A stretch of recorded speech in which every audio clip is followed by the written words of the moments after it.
Welcome to Lord of the Rings Weekly. I'm Drew Kreisman. And I'm Ira Kreisman. And on this episode, we continue our conversation on the Fellowship of the Ring, particularly directed by Peter Jackson, that version.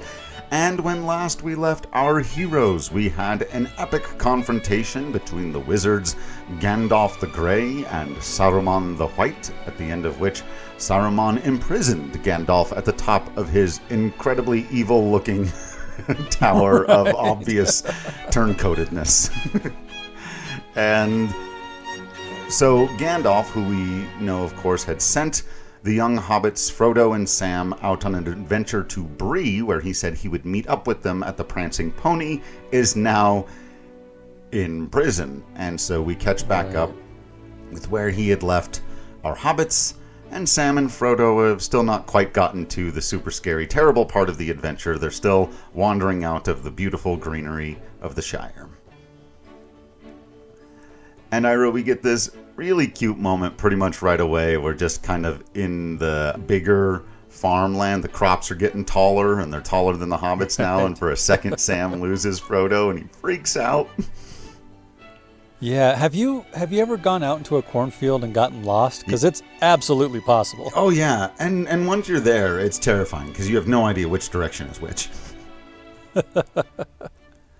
But Sam's kind of, overly getting dramatic, and Frodo's kind of, dude, what's the deal? Well, come on. He comes back to him. I was just around the corner. Everything's fine. But Sam gives this great setup because it's so minimal here, and then it has such impact at the end of this particular movie, where he says, it's just something that Gandalf said. Don't you lose him, Samwise Gamgee. I don't mean to. Yeah, that's great. That is an excellent setup. We talked about this before. Like, Frodo is very fond of Sam, obviously. But he is a little dismissive. Is that the right word?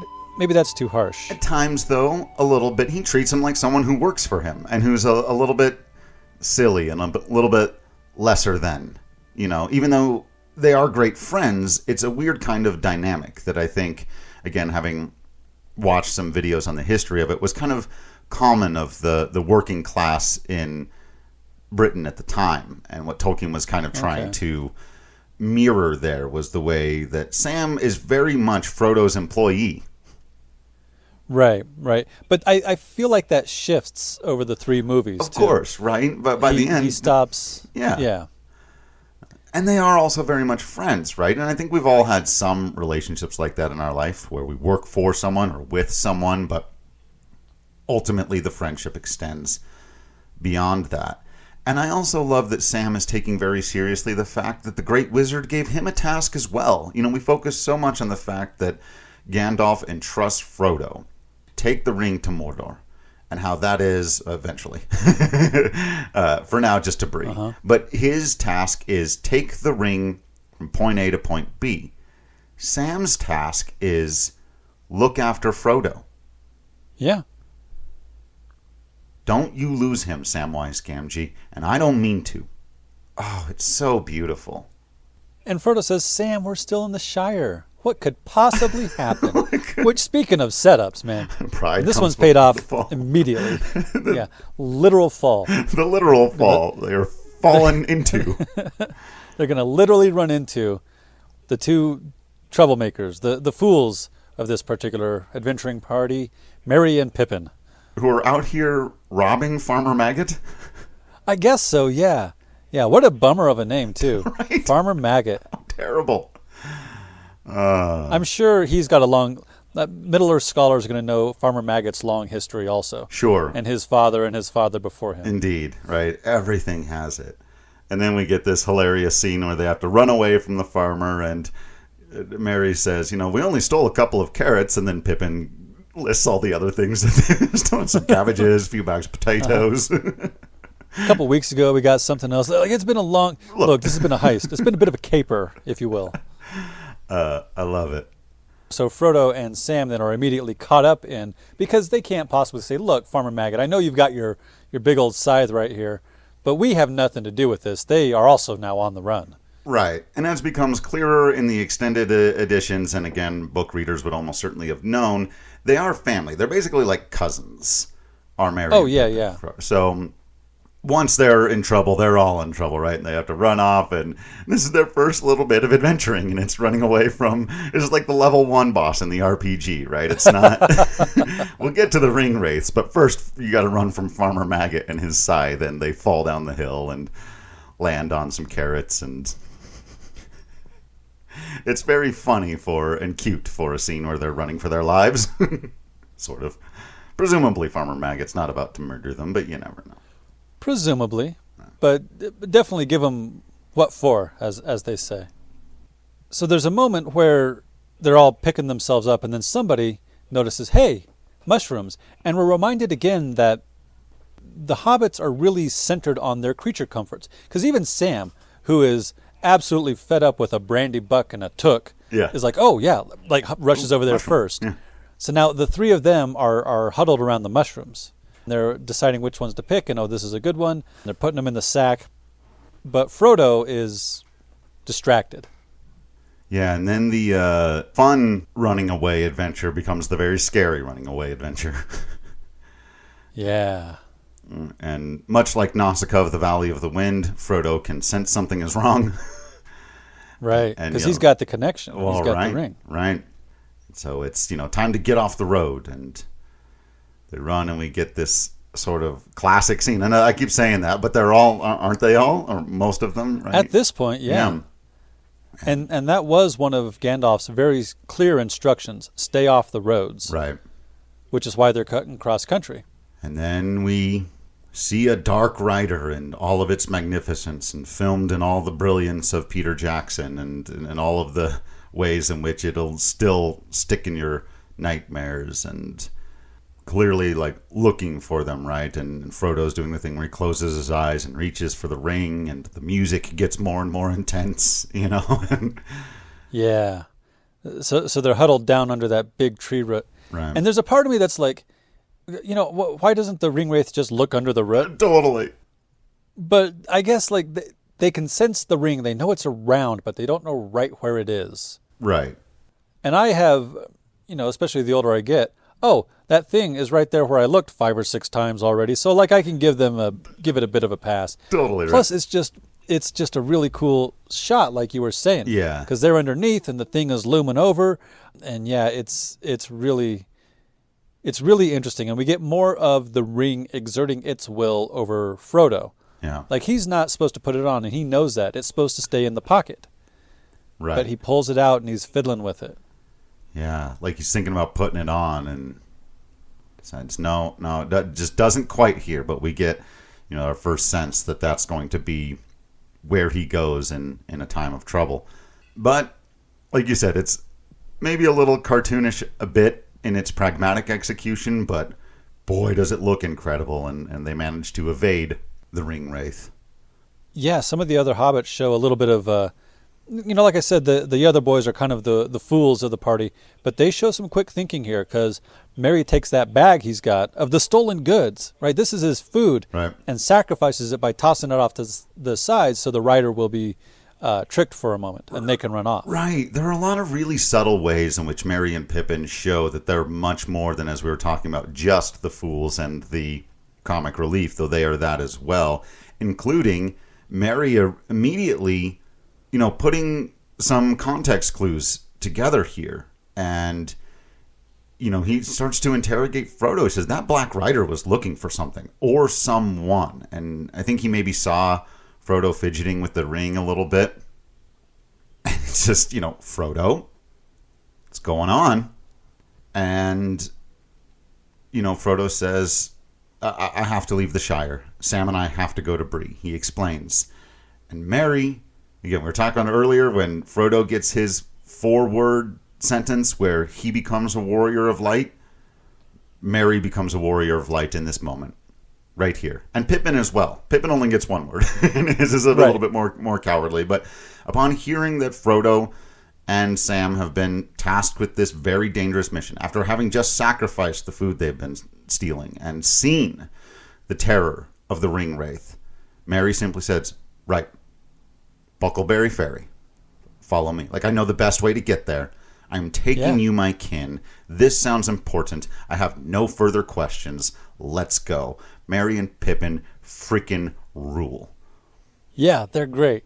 And the night has fallen at this point, and there's mist everywhere, and I'm pretty sure there's some very strategic spotlights just out of frame. Yeah, right. Because sometimes the mist is lit real well, and all the ring wraiths are all backlit. It's very intense and really cool. Yeah. And then Pippin just yells out, "Run!" And it's time to run toward the ferry. And we get this really intense chase sequence where it's sort of ambiguous how close for a little while the riders actually are to them. And they're running through the woods and the riders are riding. But we eventually get the sense that they're right on their heels, of course. And for whatever reason, drama, Frodo's left behind. It's like, no, guys, he should have been in front. Well, but you can't wait to get the ferry going. You got to get, like, the getaway car has got to be running already, right? Good point. So they're unroping, unwinding the getaway boat, and they're doing all the thing and revealing the first big, the Nazgûl do not like the water, as we'll come to learn. Right.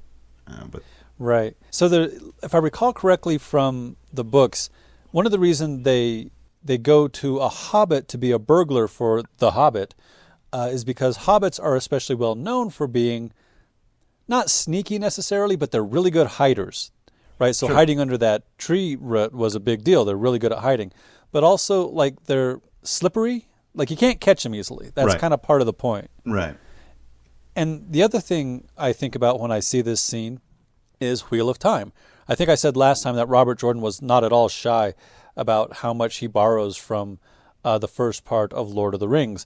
And there's this big scene where Matt and Perrin and Rand and the rest are being chased by the Myrddraal and the Trollocs, but Trollocs can't swim, and Myrddraal don't like the water either. So getting to the ferry is a big deal. It's also that big crossing of the threshold, right? We're leaving the Shire, we're leaving the safe place because it's no longer safe.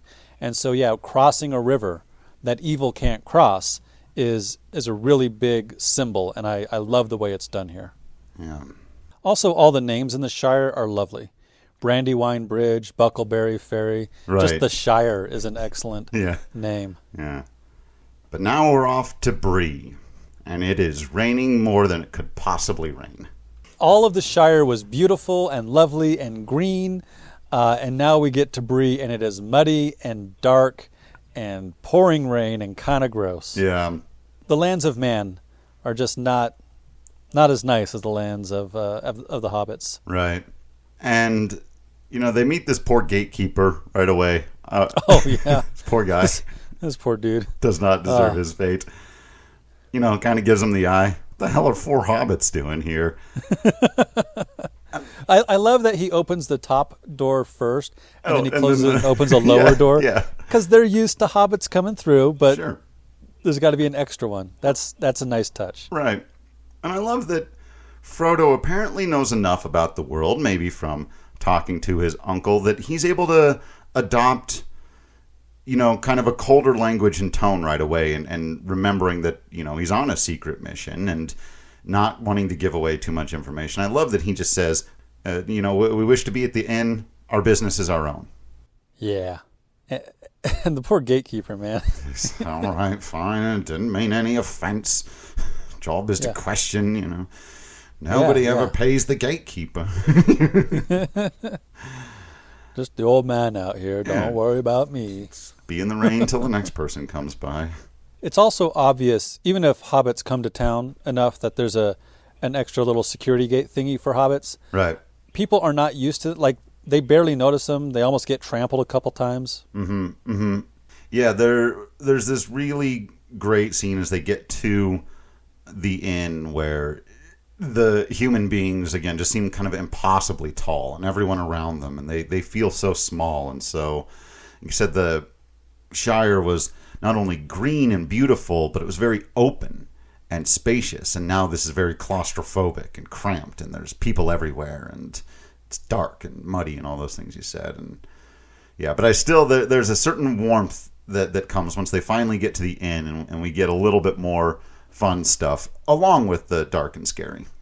I love the balance of them kind of trying to relax for just a moment, feeling like they've gotten there, settling down and having a drink, And then obviously, the Right, Aragorn right. sitting there smoking a pipe in the most serious way that you could find.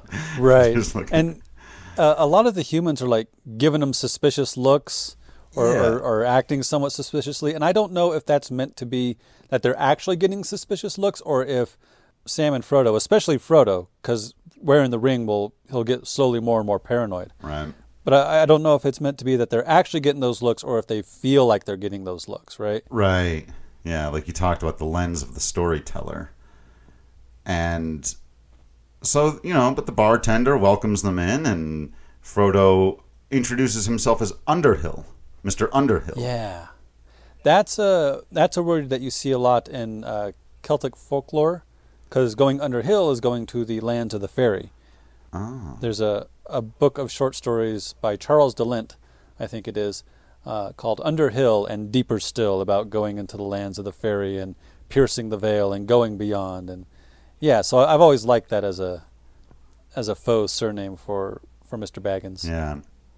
And then the one bit of information he does give him is says they're looking for Gandalf, and the bartender says, I haven't seen him in months. So they realize, oh man, we might be in some trouble, but he'll show up, right? Let's sit and drink, and we did what we were supposed to do. We brought it here. Let's wait until Gandalf finds us, right? And then we get the classic line. Katie and I say this to ourselves every single time we order a pint of beer, which is not an irregular occurrence. And every single time we go, it comes in pints.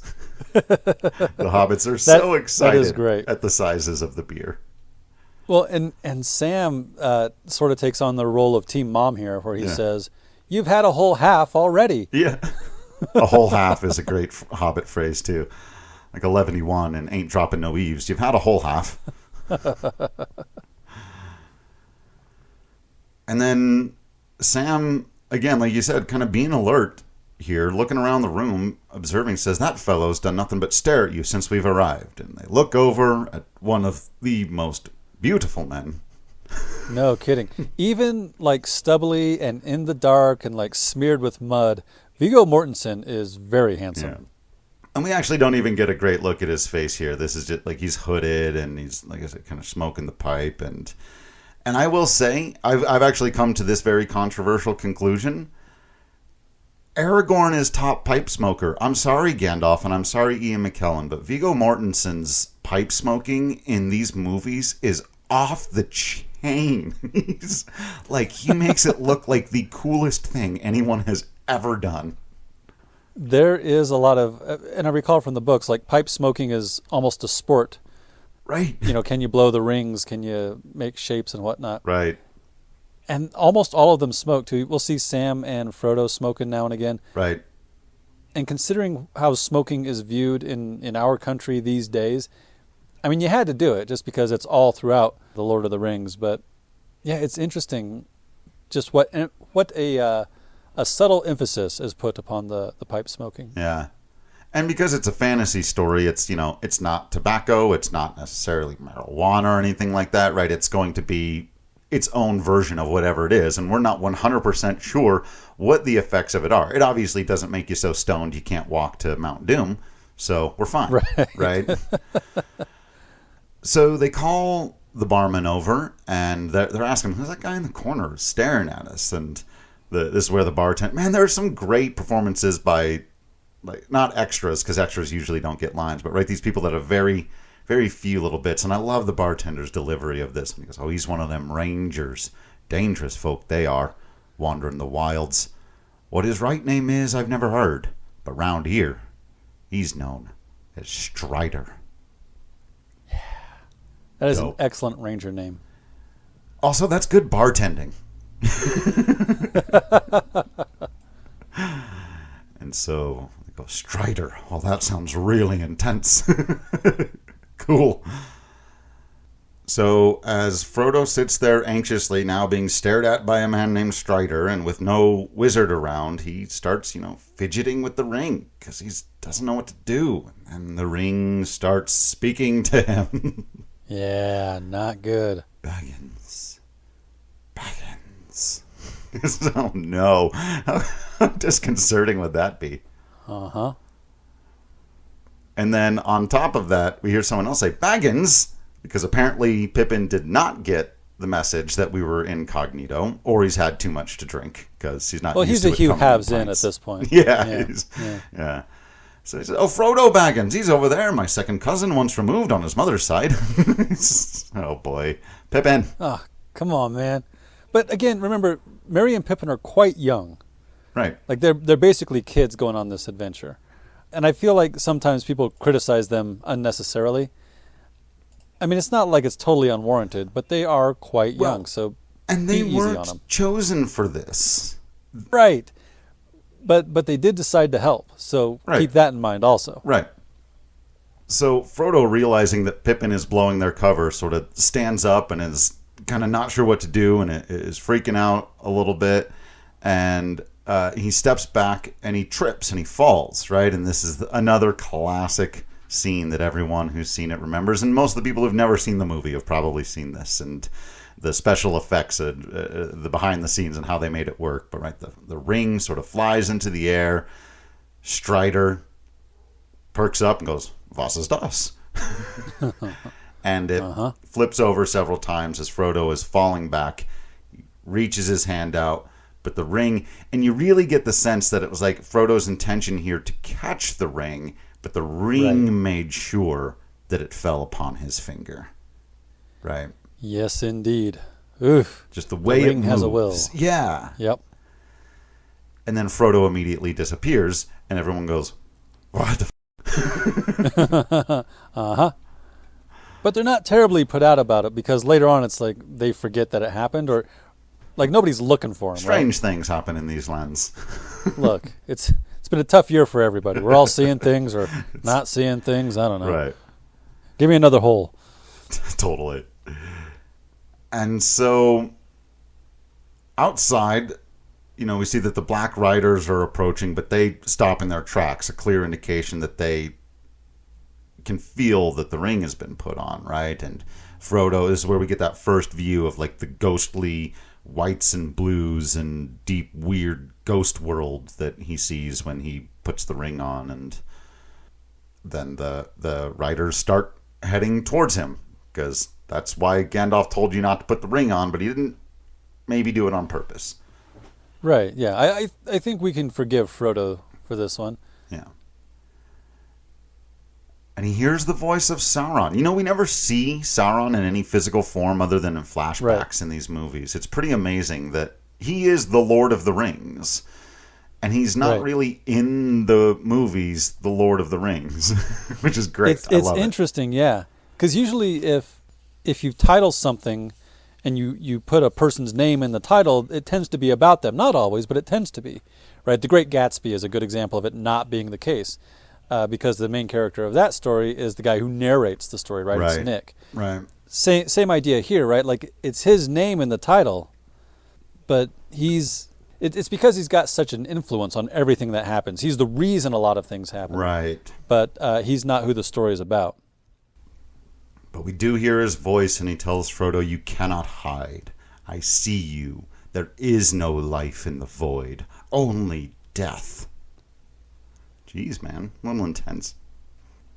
So after that, and again, extending out the drug and addiction analogy from before, as we've talked about, after a really bad trip and just an absolutely horrible, right? He's able to pull off the ring and breathe a sigh of relief, gets up, and there's Strider kind of grabbing onto his shoulder and saying, "You draw far too much attention to yourself, Mr. Underhill."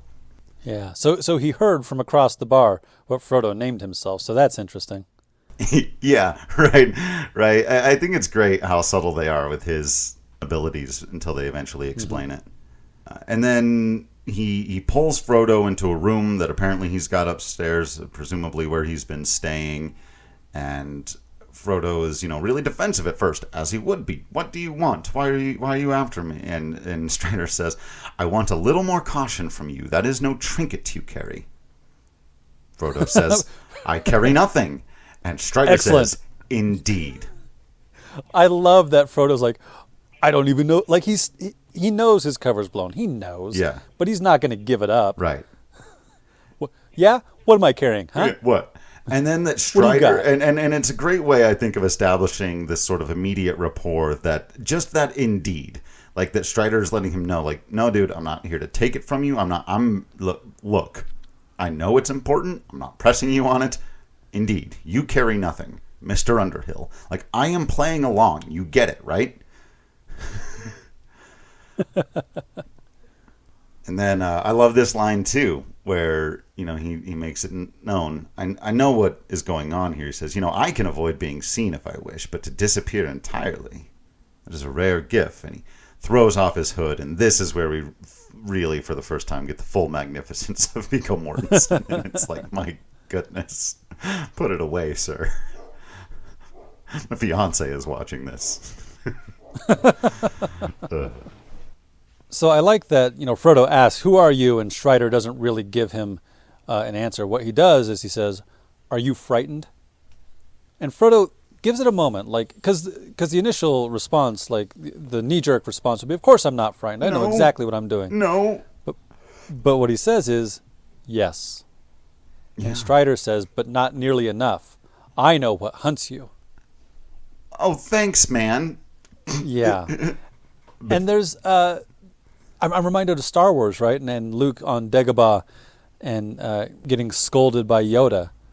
Because Luke says, I'm not afraid. And Yoda says, you will be. Right. And I critique the Jedi Order a lot for like trying to put away their emotions. Because I feel like that's one of the things that gets them in trouble with how Anakin is raised and trained. But there is something to that Dagobah line that suggests that Yoda does understand that it's not about putting away emotions, it's about understanding and working with those emotions, so that they don't control a person, right? So I like this, are you frightened? Not nearly enough. I think that's important because the personification of evil in this world is speaking to you through the ring. Yeah. Yeah. And then we get another heroic moment from the littlest of people because Sam, Merry, and Pippin bust down the door, and Sam's got his fist raised. Yeah. He says, let him go or I'll have you, Longshanks. Oh, God. About ready to take on the heir of Isildur right here and right now. Yeah. I don't care who you are, tall man. And Strider gives them all a look as he puts away his sword. And he gives them some props here, right? He does. You have a stout heart, little hobbit, but that will not save you. You can no longer wait for the wizard, Frodo. They're coming. Which would suggest that Strider here knew Gandalf was coming, was maybe sent here by Gandalf. I don't think they really get into it too much here or in the movies at all, but that he is an ally. Right. In this case. And then he and Gandalf have been working together for years on this puzzle, and so he's ready. But I think, again, we get enough context clues that even I as a kid felt like I understood that.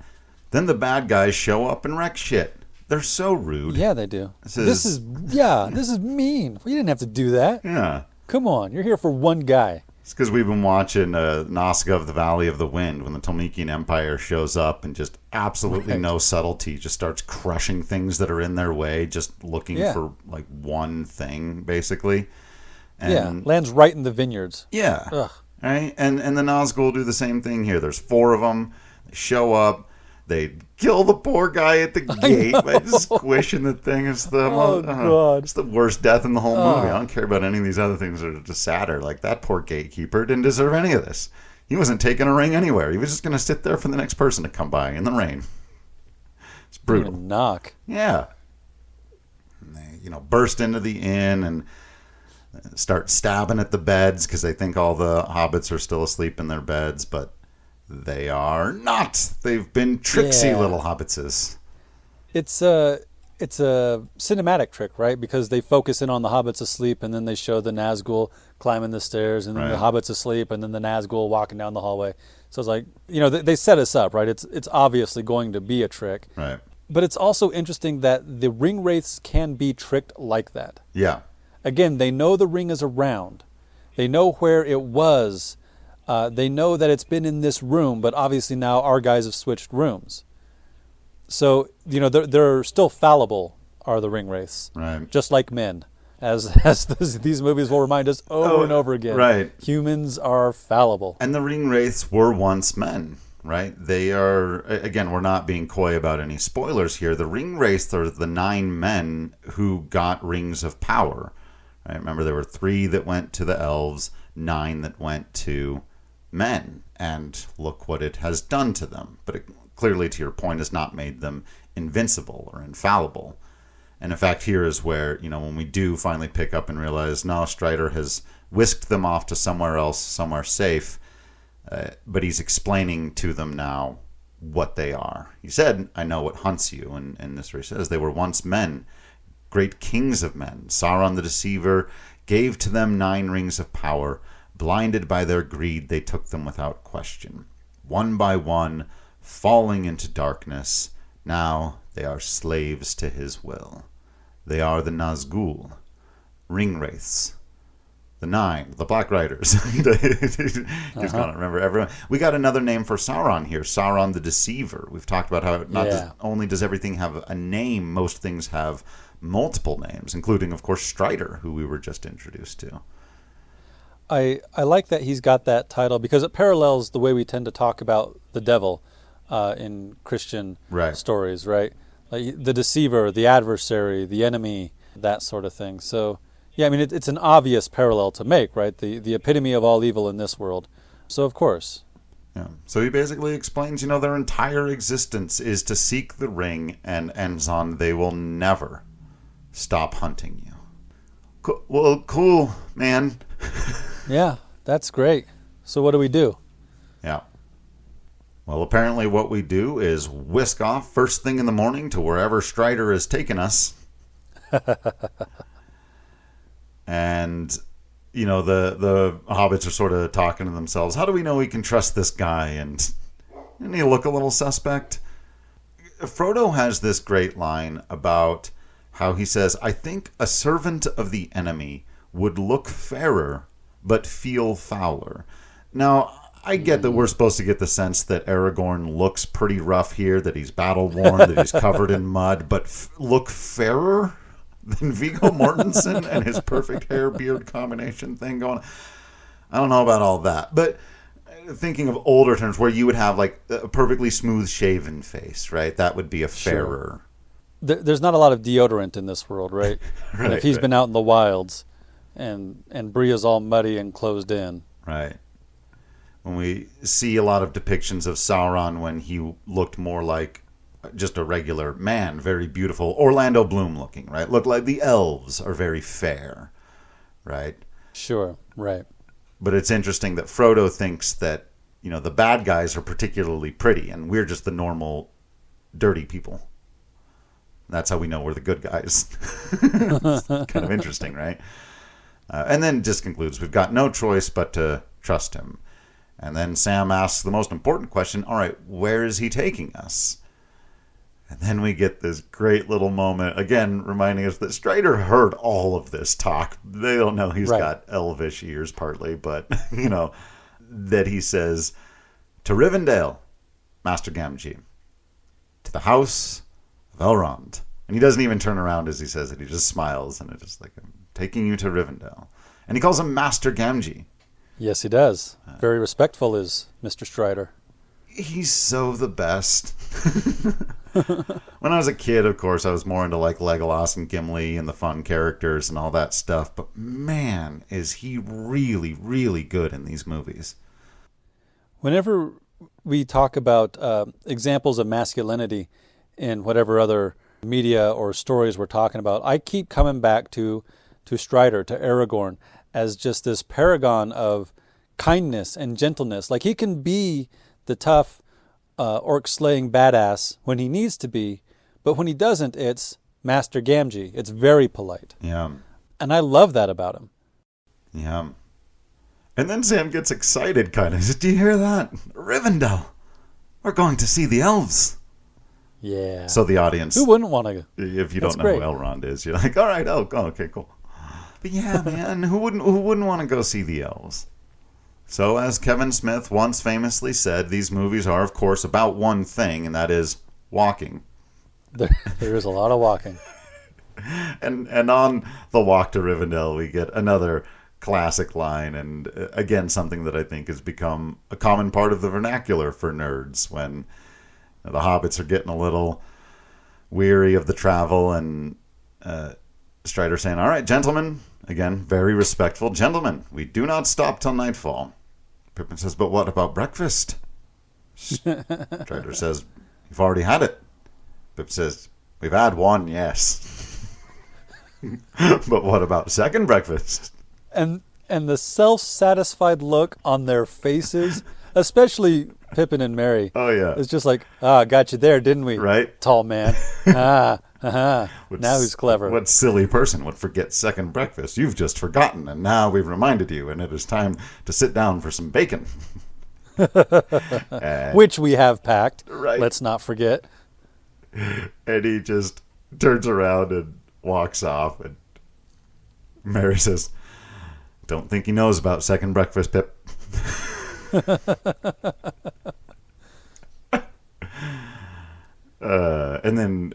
the rest of this is great too. Pippin with the, what about elevensies? Luncheon? Afternoon tea? Dinner? Supper? Oh, man. This is why, if I were any group on Middle-earth, I would want to be a hobbit. Right. Man. But you can't have all those things on the weary road to, well, Elftown. Yeah, Elftown, as we're headed to. So Merry says, I wouldn't count on it, referring to all the meals that hobbits are used to. But an apple flies over the bush, tossed presumably by Strider, and Merry catches it. He gives it to Pippin, and then off he goes. And then another apple flies over and bops Pippin on the head.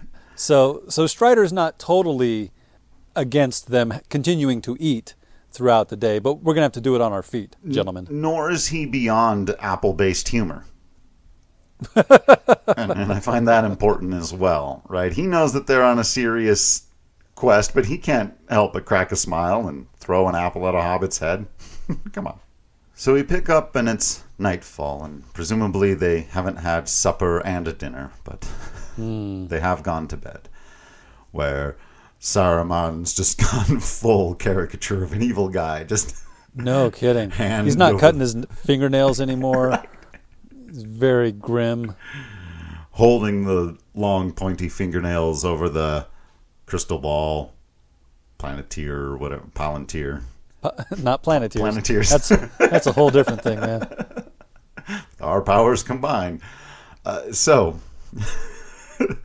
speaking of eco-friendly, right? Right. Like, yeah, absolutely. And that metaphor fits perfectly here. It really does.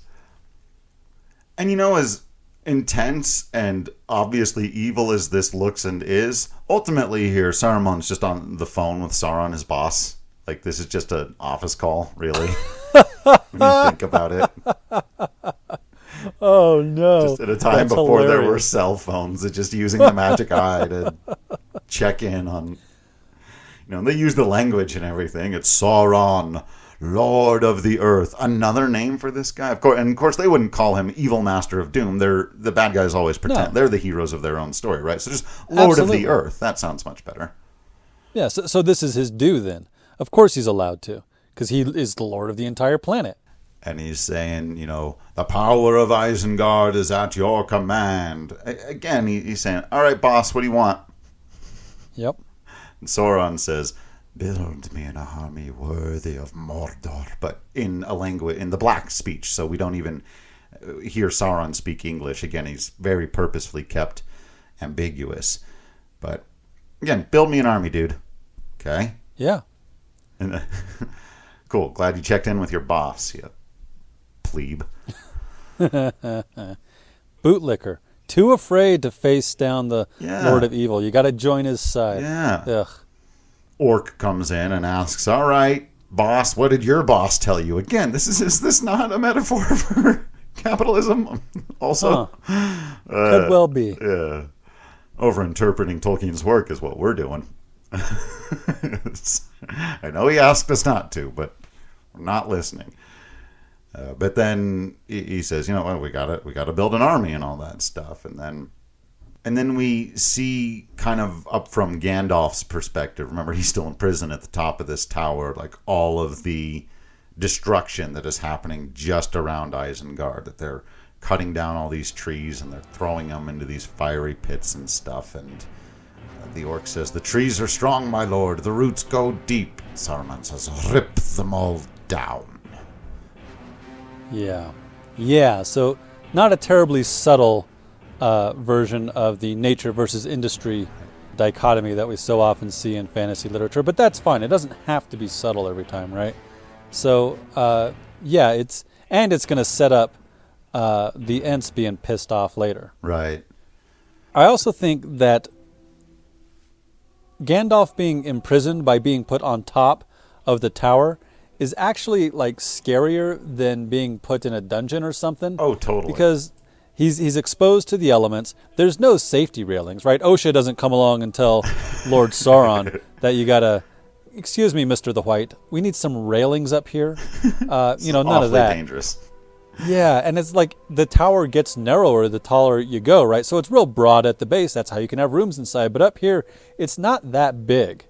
So I found this an effectively scary place to imprison one's enemy. Right. So on the opposite end of that spectrum of the high up, very scary place that gives me vertigo and makes me uncomfortable, they have sky cells in Game of Thrones as well that Tyrion gets thrown in at one point, and it just makes me uncomfortable. On the flip side of that, you have the high place for safety, right? And Strider takes the hobbits to a great watchtower of Amansul. Again, everything's got a name. I think I got it. Right. And this is a set of ruins that has a name. It's not even a full tower anymore, which is, right. Again, it just shows the history of this world. Right. This location also reminds me of something in Final Fantasy XIV that, unfortunately, I have to pause my subscription to that during the baseball season, and so it's been a little while since I've been there, and I've forgotten. It's the Big Plains area in Stormblood, for those of you that know, and there is this kind of raised up, it almost looks like a kind of giant bowl, for lack of a better word, in kind of the middle of this great plain, and there's a city built on top of it, and it kind of overlooks the entire area, and it's really cool and interesting. And obviously what we're getting here are now ruins of something like that, and maybe not a full city, but just a watchtower. But I think it's purposely kind of meant to have the same symbolic importance, even though this one's time seems to have come and gone. And so it makes sense that both symbolically and pragmatically Aragorn would take them here as a good place to rest for the night, where they could kind of see anything approaching for miles, where you would have a certain structure to protect you on all sides, depending on the situation. Though it doesn't 100% work, as it turns out, it kind of funnels them into a trap. with nowhere to run, but, So, Strider gives all the hobbitses some swords to protect themselves, because he needs to run ahead and do some scouting and check out the area and, do a little bit of tactical. Mm-hmm. This is what rangers do. It's a ranger thing. Yeah, he's rangering, right? So he leaves the hobbits behind, gives them some weapons to protect themselves, and apparently forgets to remind them not to start any fires or do anything stupid. Honestly, boys, I know you're hungry. I would be too. Not now.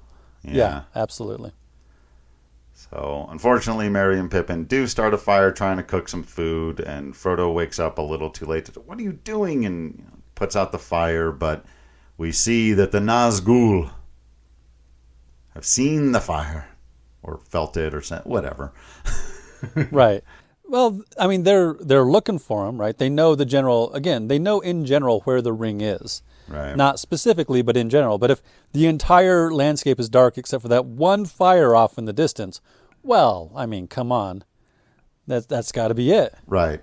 I do think it's a bummer, though, that nobody gets to eat the tomatoes, sausages, and nice crispy bacon. I know. There's like 2 or 3 or 4 times throughout these movies where we will see a meal get prepared, and then they don't get to eat it. And it's deeply disconcerting to me.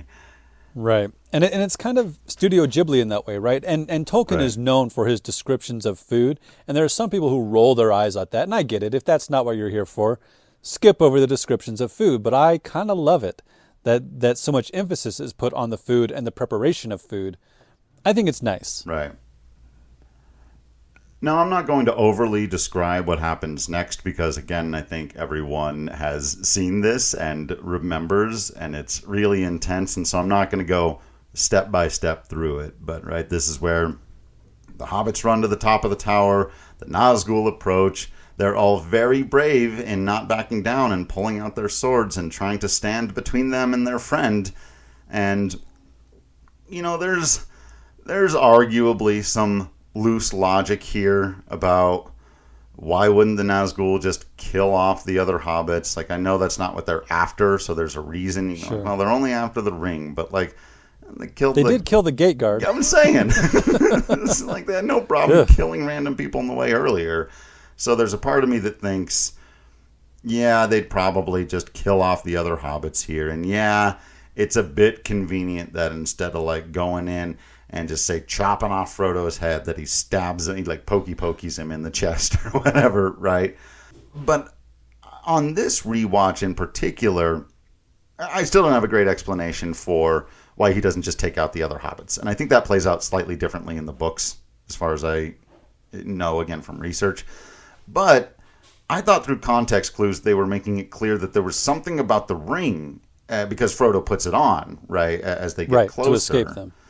Mm-hmm. That it's stopping him from just going in and hacking poor Frodo up, right? That he's kind of fighting through the power of the ring as well, and the most he can muster is to press his blade into Frodo's chest kind of slowly, right? And then he knows that there's a poison there as well, and so he feels, okay, I've done what I came to do.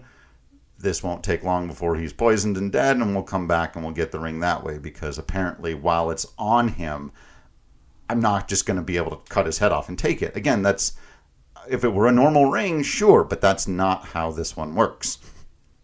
That's interesting, because I always, I mean, again, it's kind of odd that they don't kill the other hobbits, but I always felt like the Wraiths don't kill Frodo here. One, it's hard to see them, but like the way Frodo sees them as these white silhouettes of disfigured people is interesting. Right. While he's got the ring on. Right. But yeah, maybe there's something about the holder of the ring. Again, a Middle-earth scholar might be able to tell us more. But also, they're going to say between Arwen and Aragorn later that he is slipping beyond, right? He's becoming a Wraith. So these ring Wraiths, these 9, are not the only Wraiths on Middle-earth. Right. And if he becomes a Wraith and he's still wearing the ring, then the adversary's won, right? Right. So it's just another path to victory for evil. Right. Then Strider comes in and kicks ass. Yeah, and again, maybe a bit convenient here that one guy can fight off 4 Nazgûl with a sword and a torch. In addition to not liking water, they apparently don't like fire. Not a big fan of the elements. They need the proper weather, I guess, these guys do. Honestly. But it does go to show just how awesome Strider is, and what he's willing to do to protect Frodo and the ring. Right. And then this is where, after all that, and he runs him off and he explains to everyone he has been stabbed by a Morgul blade. That doesn't sound good at all. That's terrible. And very subtly drops that he is a healer, but that this is beyond his skills and that he's going to need elvish medicine, which is where we were heading anyway. But as Sam says, it's 6 days from Rivendell. We'll never make it. Oh, ye of little faith. Funny, because he of much faith. Right, Sam of absolutely. much faith. But he's going to grow a lot of that courage, as we'll see. He doesn't necessarily have it here all the time in the beginning, and he's very much worried that his friend got wrong or should have mentioned by hitting us up on Twitter or Facebook at FFWeeklyPod, or you can send an email to FinalFantasyWeekly@gmail.com. You can also find me at Drew Kreisman on Twitter, and you can slide into any of those DMs to make sure that you are a part of the Discord channel chat room, especially if you're a patron here on the Patreon site. Be sure to join us next time as we continue our journey with the Lord of the Rings.